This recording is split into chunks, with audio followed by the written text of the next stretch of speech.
A cena é permanentemente bucólica. Dor, sofrimento, a alegria é aparente. Síndrome de uma culpa católica, misturada ao carnaval doutra gente, que fazia amor nos fogos primaveris e disto gerou uma cultura descendente, mas que cedeu aos olhares vis e à voz delicada de uma certa serpente.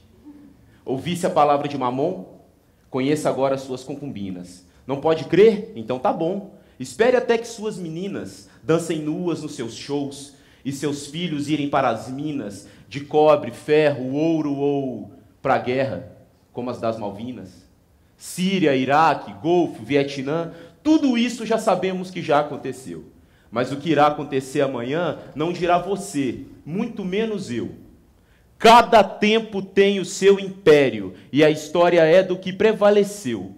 O resto ainda é mistério, ou a sombra que remanesceu. A luta, a voz, é a poesia do agora. Amanhã é cada um no seu sistema. Bater cartão, vender hora, sustentar o próprio dilema. Mas se eu te encaro com este tamanho, isso não seria no mínimo um problema? Pense então num sujeito estranho que está no topo desse esquema. Qual é a raça desse safado? Quem é a mãe do filho da puta? E seu pai? Qual o legado? Saiu vitorioso de qual luta? Qual sua bandeira, brasão e fé? Por que a divina graça com ele é justa? Afinal de contas, o que ele é? Eu não sei você, mas isso me assusta. Eu vou a lugares e ouço verdades, é isto que faço para esparecer. A mesma coisa em várias cidades, várias coisas que eu queria dizer. Mas de muitas delas fui chamado culpado. Coisas que eu tive que ver para crer. E eu já gastei muito tempo no meu quarto, ainda tenho muito que escrever. Não cantei aos negros nesse instante, não chamei nenhuma mulher de guerreira. Eu não faço pose de índio, de bandido, de traficante. Também não andei certo a vida inteira. Mas não quero ser como quem não vê. E nem acreditar que é besteira. E que não estamos mesmo à mercê de uma politicagem baderneira. De um exército patrocinado, de uma retórica patriarcal, de um infame reinado por trás do cenário político global. Com a fala, eles fazem chover bênçãos. Num santo pornô matinal, tem o falo do ídolo nas mãos e lhe servem com sexo oral.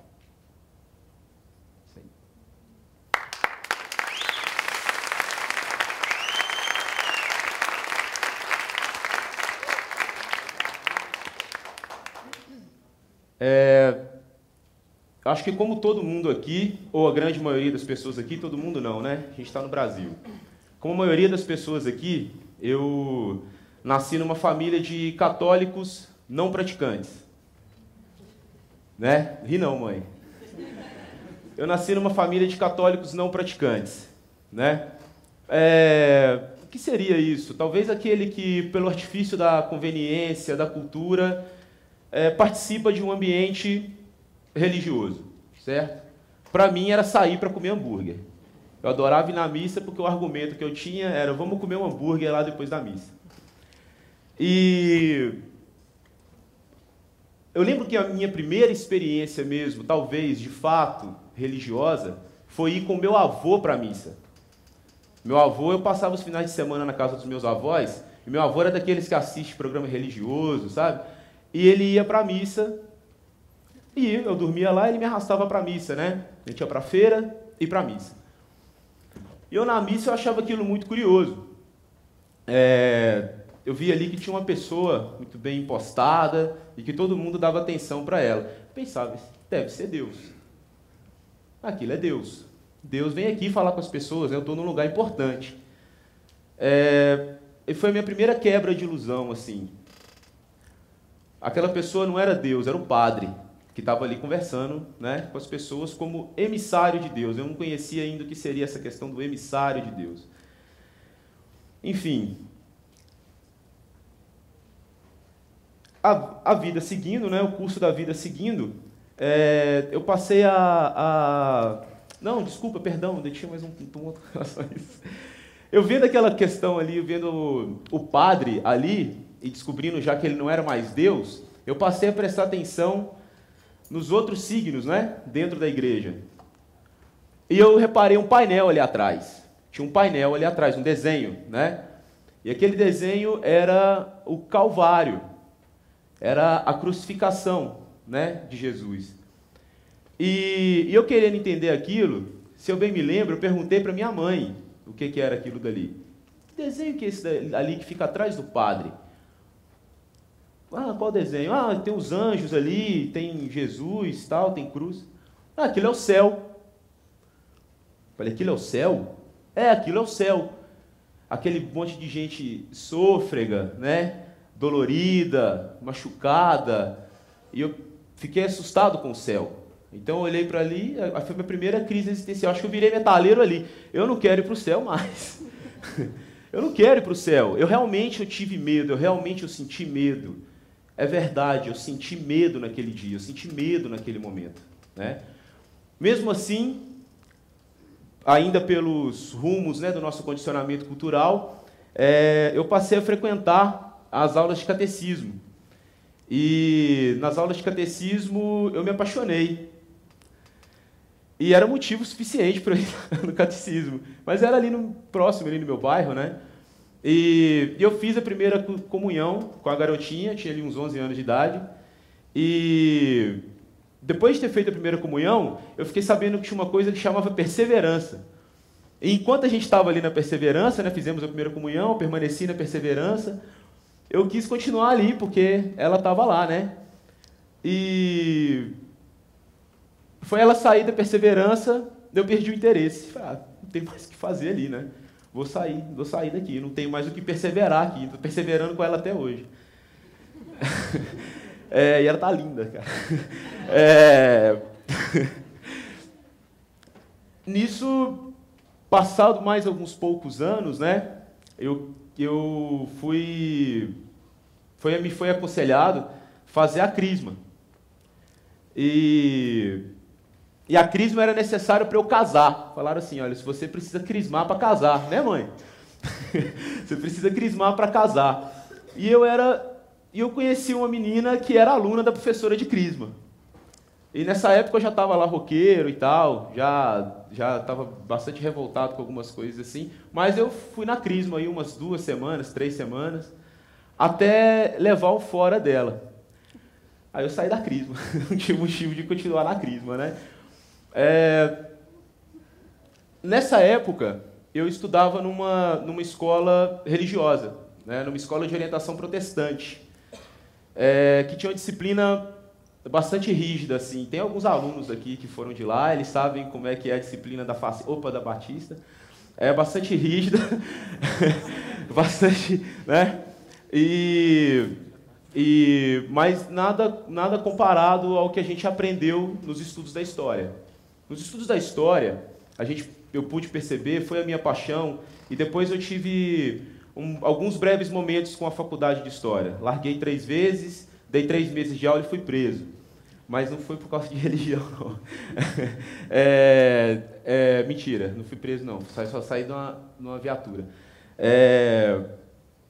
Ali, estudando as aulas de história, me apaixonando pela história e pesquisando a história, eu também nutri um interesse muito grande pela leitura, né? Sempre fui aficionado por leitura, estava sempre na biblioteca pegando livros, e eu estava lendo simultaneamente 3 livros.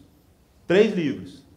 A minha professora da escola, na época, tinha que fazer o curso superior. Ela não tinha o curso superior. E baixaram uma lei do governo que a pessoa tinha que ter o curso superior. E ela estudou com um monte de esquerdopata, né? Graças a Deus. E nos ensinou ali, né? Falou com a gente ali sobre um cara chamado Karl Marx, que falava assim, a religião é o ópio do povo. Aí eu vou ler esse cara. Fui lá e peguei o manifesto do Partido Comunista para ler. Tinha uns 14, 15 anos, sei lá. E junto com esses livros eu estava lendo também um livro chamado Maleus Maleficarum, que era o nome de uma banda que eu gostava, era tema de músicas de bandas que eu ouvia. E descobri que o Maleus Maleficarum foi o livro escrito não durante a Idade Média, não no começo da Idade Média, no final da Idade Média, já no começo da Idade Moderna, né? Por 2 padres, um padre, tem uma questão aí de autoria do livro, que foi usado como um manual de caça às bruxas. responsável pela morte, o julgamento e morte de mais de 100 mil pessoas. E isso me deixou chocado, porque a maioria dessas pessoas eram mulheres. E eu estudei praticamente com mulheres, no catecismo, na escola. Foi uma professora que me apresentou essa visão. E eu fui fazer a crisma, minha primeira comunhão, por causa de outras duas mulheres. E eu não acho, aquilo não me parecia honesto, não me parecia justo. Era um questionamento muito pessoal, né? Mas aquilo ainda não me parecia certo. Não me parecia certo. Aí eu descobri que eu era laico. Eu não usava de um argumento religioso, de uma crença, seja ela qual for, para nortear o meu comportamento, para nortear as minhas escolhas. Muito pelo contrário, né? Nessa época de confusão e de revolta, eu usava isso como um manifesto de raiva, né? Eu escrevi sobre isso nas músicas, nas primeiras músicas que eu escrevi. Ainda é um tema recorrente nas poesias que eu faço, né? Acho que vocês puderam reparar com a poesia que eu declamei aqui. E as músicas que eu escrevi, há pouco tempo a gente chegou a gravar uma música com uma banda de Timóteo, né? Está na internet aí, quem quiser ouvir. A música chamava-se God Don't Bless My Life. Deus não abençoe a minha vida. Sabe aquele garotinho metaleiro que vai ali para frente do palco, está com raiva da religião, da família, da casa, dessa imposição, né, que a sociedade tenta jogar para cima da gente com relação às crenças que nós devemos adotar? Ele ouve isso daí e ele fica super satisfeito. Mas a música fala do dinheiro. A música fala do sistema financeiro. E daquilo que está escrito nas notas de dinheiro que nós conhecemos. Deus seja louvado. Podem pegar seus reais aí, se alguém tiver algum, né? Podem pegar seus reais aí, que vocês vão testemunhar isso escrito em suas notas. Isso sempre me deixou esse questionamento, e eu sempre trago esse questionamento em qualquer ambiente cultural que eu possa participar dele, seja na música, seja na poesia, e eu pergunto, por quê? Por que isso? Quem tem essa verdade? Quem é capaz de, como os deuses de outras religiões, os arquétipos de outras religiões, de penetrar os dois mundos? De encarar frente a frente os seres transcendentais? De saber mesmo a verdade sobre as coisas e afirmar, eu tenho a verdade, siga o que eu estou te falando. Então, a laicitude, a questão da laicitude, de se afirmar como laico, é, antes de tudo, um sinal de importância com o próximo. Imagino que muitas religiões ensinem isso.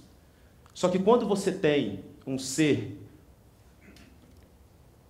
aqui, que pode comunicar com um ser ali, e receber informações e dizer que ele tem a verdade, essa pessoa fica muito poderosa.